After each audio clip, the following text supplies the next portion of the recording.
नमस्कार, आपका बहुत बहुत स्वागत है। मैं हूं आपके साथ वर्षा शर्मा और रुक करेंगे छत्तीसगढ़ की खबरों की ओर। छत्तीसगढ़ में मुख्यमंत्री विष्णुदेव साय ने 8 साल के इंतजार के बाद राजिम रेलवे स्टेशन से राजधानी रायपुर तक मेमू ट्रेन को हरी झंडी दिखाकर रवाना किया। उद्घाटन के अवसर पर मंत्री दयाल दास बघेल और केदार कश्यप और महासुमत के सांसद रेलवे अधिकारी मौजूद रहे। नैरोगेज से बता दें कि गेज में परिवर्तित इस रेल लाइन से राजिम, गोबरा और नवापारा की जनता को बड़ी सुविधा मिलेगी और मुख्यमंत्री ने भविष्य में रेल कनेक्टिविटी को बढ़ाने के लिए और योजना की भी घोषणा की है।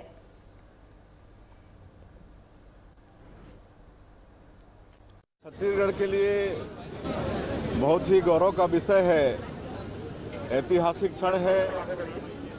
ये राजिम, जिसको हम लोग छत्तीसगढ़ का प्रयाग कहते हैं, यहाँ पर राजू लोचन भगवान जी विराजमान हैं, कुलेश्वर महादेव विराजमान हैं, राजिम दाई विराजमान हैं और यहाँ से रायपुर के लिए आज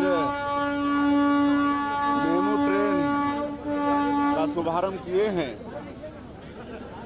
और 2 नए मेमू ट्रेन का विस्तार अभनपुर से राजिम हो रहा है और इससे इस क्षेत्र के लोगों को आवागमन में भारी सुविधा होगी और राजिम रायपुर मेमू में सिर्फ रायपुर तक ही नहीं लेकिन डोंगरगढ़ तक जाने की सुविधा मिलेगी। बहुत महत्वपूर्ण है। आप सबको पता है कि कई वर्षों की मांग आज पूरा हो रहा है। राजिम वासियों की कई वर्षों की जो सपना आज सच हो रहा है और ये कब हो रहा है? जब मोदी जी की गारंटी की सरकार बनी, छत्तीसगढ़ में माननीय विष्णुदेव जी की सरकार बनी, तब जाके आज राजिम का सपना सच हो रहा है। आज धर्मनगरी राजिम जो छत्तीसगढ़ का प्रयाग है, जहां कुंभ कल्प का मेला का आयोजन होता है, भगवान राजीव लोचन की नगरी है, भगवान कुलेश्वर नाथ महादेव की त्रिवेणी संगम की नगरी है और इस नगरी को इतनी बड़ी सौगात मिलना, आज ट्रेन की शुभारंभ माननीय मुख्यमंत्री जी के हाथों से शुभारंभ होना, ये बहुत गौरव का क्षण है। राजिम वासियों, नयापारा वासियों के लिए बहुत गौरव का क्षण है। मैं तो कहूँगा कि पूरे जिले और पूरे प्रदेश की ओर से छत्तीसगढ़ में माननीय विष्णुदेव जी की सरकार को मैं बहुत बहुत बधाई देता हूँ। खबर अंबिकापुर से है, जहां मंत्री अग्रवाल ने कहा कि बीजेपी का दल केवल अध्ययन के लिए रामगढ़ आया था, जबकि मुख्यमंत्री ने विशेषज्ञों की टीम गठित की है। यह विशेषज्ञ दल जांच कर प्रतिवेदन प्रस्तुत करेगा और यदि जांच में यह सिद्ध होता है कि अदानी कोल माइंस के ब्लास्ट से रामगढ़ पहाड़ को क्षति पहुंच रही है तो खनन कार्य को तुरंत रोका जाएगा। वहीं कांग्रेस पार्टी का आरोप है कि अदानी कोल माइंस की वजह से लगातार पहाड़ को नुकसान हो रहा है और बीजेपी का तथाकथित जांच दल इस पर राजनीति कर रहा है। मंत्री राजेश अग्रवाल ने कांग्रेस पर पलटवार करते हुए कहा कि बीजेपी का दल विशेषज्ञ नहीं, केवल अध्ययन दल था। मुख्यमंत्री के निर्देशानुसार विशेषज्ञ टीम गठित की गई है।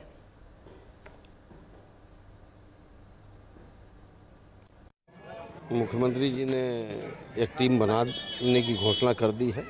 बहुत जल्दी विशेषज्ञों की टीम आएगी जो इसका जांच करेगी और कहीं पर भी उस पर्वत के इर्द गिर्द चल रही गतिविधि या उत्खनन से पर्वत को कोई नुकसान होता होगा तो हम निश्चित रूप से उसको रोकेंगे। क्योंकि मंत्री जी देखिए, वो आरोप लगा रहे हैं कि भाजपा का विशेषज्ञ टीम नहीं गया। भाजपा अध्ययन दल आया था जो गांव वालों से मिलकर पहाड़ की भौगोलिक स्थिति देखकर गए हैं।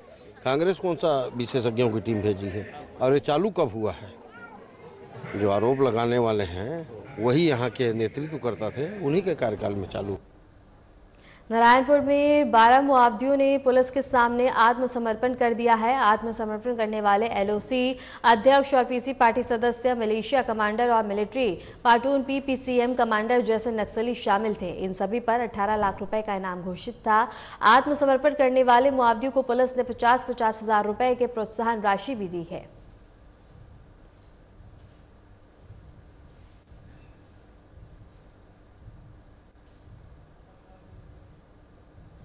महासमुंद जिले के पिथौरा विकासखंड में बता दें कि भुरकौनी से महोदा मार्ग सालों से खराब हालात में है। 2 बार टेंडर होने के बावजूद सड़क निर्माण अधूरा है। यह मार्ग 25 से 30 पंचायतों को जोड़ता है और स्कूली वाहन भी इसी से गुजरते हैं। काम बंद होने से ग्रामीणों को भारी परेशानियों का सामना करना पड़ रहा है। इसके साथ ही जिला पंचायत सदस्य करण सिंह देवान ने कहा, कई बार डमरीकरण की मांग की है लेकिन अब तक कोई कार्रवाई नहीं हुई, जिससे ग्रामीणों में काफी ज्यादा आक्रोश है।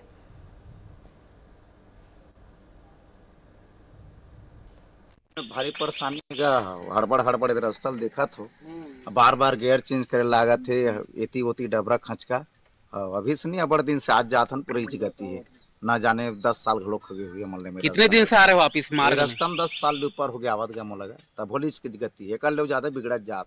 शासन प्रशासन से आप क्या मांग करेंगे? यही निवेदन रही सब रोड ला बनाते रोड ले कनक ध्यान देते और बिल्कुल ही रोड ला बनाओ भैया यही निवेदन रही। हम लोग लेकिन पढ़े जाता 20-25 साल हो गया ये सड़क बंद भी नहीं कराते लोग आते जाते गिर पड़ जाते बहुत तकलीफ है हर एक चीज का। कांकेर पुलिस ने नई पहल के तहत अंदरूनी इलाकों में कुख्यात नक्सलियों के पोस्टर लगाए हैं। पोस्टरों में बता दें कि बसंती अंचला, पुष्पा हिमला, नोनी उर्फ उमा राम और सरवन मडकाम और रामको मंडवानी जैसे इनामी नक्सलियों के चेहरे दिखाई दे रहे हैं। पुलिस ने सूचना देने पर इनामी राशि देने की भी घोषणा की है। यह पहली घटना है जब पुलिस ने नक्सलियों के पोस्टर लगाए हैं। अधिकारियों को उम्मीद है कि इससे इन नक्सलियों की लोकेशन के बारे में जानकारी मिल सकेगी।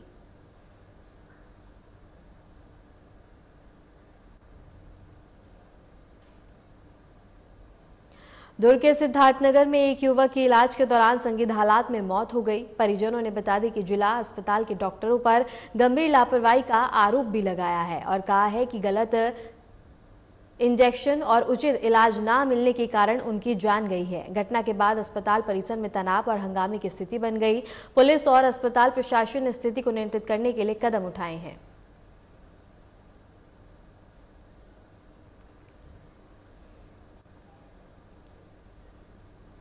सर सुबह चूहा दही खाया था और 5 घंटा घूमा सर, कुछ नहीं हुआ। पूरा उल्टी हुआ तो पेशेंट भर्ती हुआ तो फिर बोले कि ठीक हो जाएगा, नॉर्मल है। फिर 5 बजे से बोले कि ठीक हो जाएगा और क्या बोलते सुबह बोले कि डिस्चार्ज हो जाएगा। और फिर एक नर्स लगाई कि इंजेक्शन लगाई, तुरंत पूरा मिर्गी दौड़ा आया, फिर उल्टी करके ऑन द स्पॉट हो गया सर। हाँ सर, बोले कि वो उल्टी का इंजेक्शन है तो बोले कि ठीक हो जाएगा। तो फिर वो नर्स भाग गई सर, भाग गई और नाम हम बता नहीं रहे। क्या चाहते हैं सर? इंसाफ मिलना चाहिए, जान के बदले जान सर। मैं क्या है ट्रीटमेंट के लिए आया हूँ, मेरे पेट में इन्फेक्शन है। हर 2 महीने में दवाई खत्म होने के 2 दिन पहले मेरे को चेकअप के लिए आना पड़ता है। मैं आधा पौन घंटे से वहाँ लाइन लगा के खड़ा हूँ, कोई काउंटर में नहीं है। 2 लोग जो काउंटर में पर्ची बना रहे थे, अचानक से उधर दरवाजे से कोई पीछे से आवाज मारा, चलो चलो उठो, कोई काम नहीं करना है करके। हम लोग पूछ भी रहे हैं कि क्या हो गया, क्यों काम नहीं कर रहे, क्यों पर्ची नहीं बना रहे हो करके। वो बोलते हैं कि हमको नहीं पता, हमको बुला रहे हैं करके। हम लोग वहाँ 1 घंटे से खड़े हुए, ना वहाँ ओपीडी में कोई काउंटर में पर्ची बनाने वाले, ना कुछ बनाने वाले हैं। एक आदमी की गलती की सजा दूसरे मरीजों को क्यों दे रहे हैं भाई? इतिहास में पहली बार नक्सलियों का ऑडियो सामने आया है। केंद्रीय कमेटी के कथित प्रवक्ता अभय ने शांति वार्ता और 1 महीने के लिए हथियार छोड़ने की गुहार लगाई। उन्होंने सरकार से नक्सल विरोधी अभियानों को रोकने और वीडियो कॉल के जरिए बातचीत का प्रस्ताव रखने का भी अनुरोध किया है। रुक करेंगे अगली खबर की ओर। शांति वार्ता की चर्चा के बीच जिले के दक्षिण पश्चिमी इलाके में सुरक्षा बलों और नक्सलियों के बीच मुठभेड़ हुई।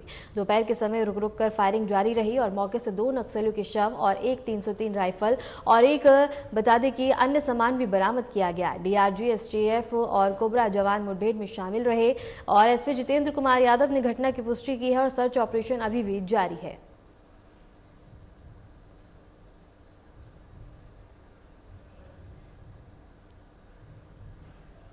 मुंगेली में कांग्रेस ने प्रदेश प्रभारी सचिन पायलट के नेतृत्व में सभी जिलों में वोट चोर गद्दी छोड़ अभियान के तहत रैलियां निकाली। मुंगेली में हुई रैली में पूर्व मुख्यमंत्री भूपेश बघेल और अन्य लोग भी इसमें मौजूद रहे और बता दें कि सभी ने नारेबाजी कर और रैली में सभी ने बढ़ चढ़कर हिस्सा लिया, जहां मंच से नेताओं ने केंद्र और राज्य सरकार पर उर्वरक संकट, बिजली की कमी और बढ़ते अपराधों को लेकर जमकर हमला बोला।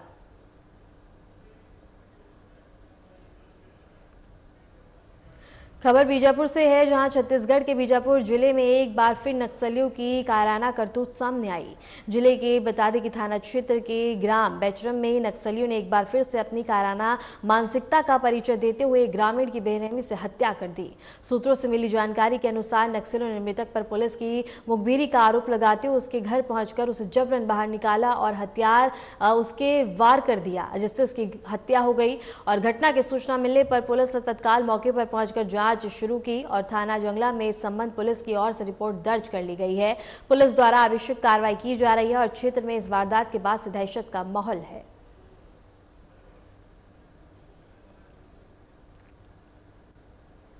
जसपुर जिले में पुलिस का ऑपरेशन शंखनाद लगातार जारी है और इसी अभियान के तहत जसपुर पुलिस ने एक बड़ी कार्रवाई करते हुए गौ तस्करों के चुंगल से 5 नर गौवंशों को मुक्त कराया है। मामला थाना कुनकुरी क्षेत्र का है।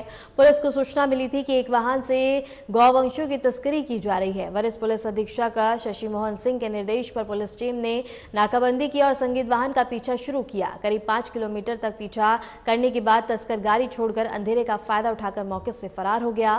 पुलिस ने मौके पर स्कॉर्पियो वाहन जब्त किया, जिसमें पीछे की सीट निकालकर 5 नर गौवंशों को बहरेमी से रस्सियों से बांधकर ठूस कर भरा गया था। सभी गौवंशों को सकुशल बरामद कर गया और पशु चिकित्सक से स्वास्थ्य प्रशिक्षण भी कराया गया है।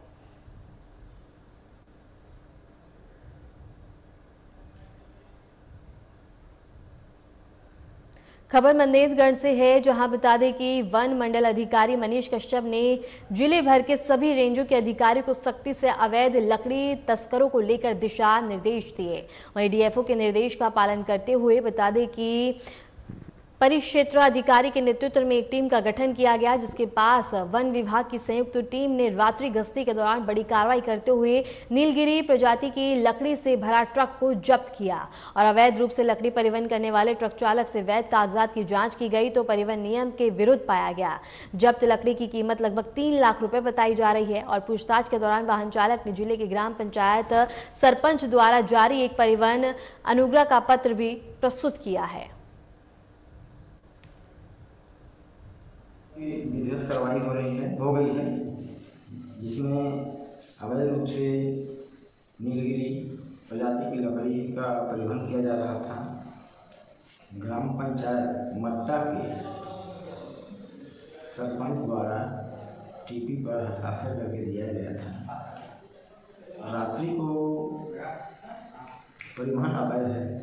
दूसरी बात, जो भी पट्टे की जमीन का वो काटा गया है तो एसडीएम साहब का भी परमिशन नहीं है, कोई अभिलेख उसके पास नहीं था।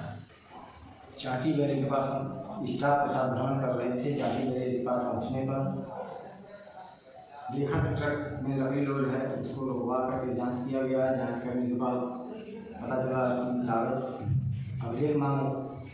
उसके बाद उन्होंने अभिलेख प्रस्तुत किया, लेकिन वो वैध अभिलेख नहीं थे। अतः इसको हमने जब्त कर छत्तीसगढ़ अभिवहन वनोपज नियम 2001 के अनुसार के उल्लंघन में हमने पंचायत करके अपने से कुल लिया। खबर सारगढ़ से है, जहां बता दें कि बरमकेला ब्लॉक की ग्राम पंचायत जलगढ़ में अवैध मुहैया शराब का कारोबार इस कदर बढ़ गया है कि ग्रामीणों का सब्र टूट गया।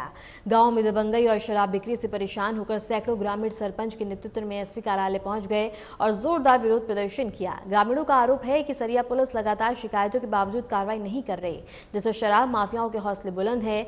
गाँव के युवा और विद्यार्थी शराब के दलदल में फंस रहे हैं और परिवार टूट रहे हैं और माहौल काफी ज्यादा बिगड़ रहा है, जिससे ग्रामीणों में काफी ज्यादा आक्रोश है। ग्रामीणों ने यह भी बताया कि अगर गांव में अवैध शराब बिक्री बंद नहीं हुई तो उग्र आंदोलन किया जाएगा।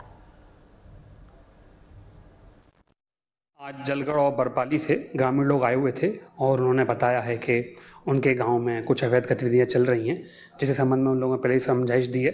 तो उस दिशा में लोग चाह रहे थे कि उनके गांव में जन चौपाल लगाई जाए और जो कोई भी लोग जब कभी कुछ भी अवैध कारोबार करते हैं तो उन पर कार्रवाई की जाए।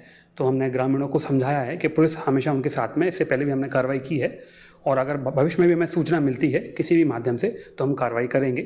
समझाने के बाद में फिर अभी ग्रामीणों ने हमें भी आश्वस्त किया है कि वे अब सामाजिक स्तर पर भी प्रयास करेंगे और पुलिस की तरफ से भी कार्रवाई लगातार जारी रहेगी। जो शराब बिक्री मन हो थे तेरा हम कई बार ले थाना में सूचना दें और कुछ कार्रवाई नहीं हो पाई। गाँव वाला अरभार और जड़गढ़ मैंने कई बार मीटिंग भी बैठ के घर घर जाके भी मना भी करें, नहीं बेकथन कहीं।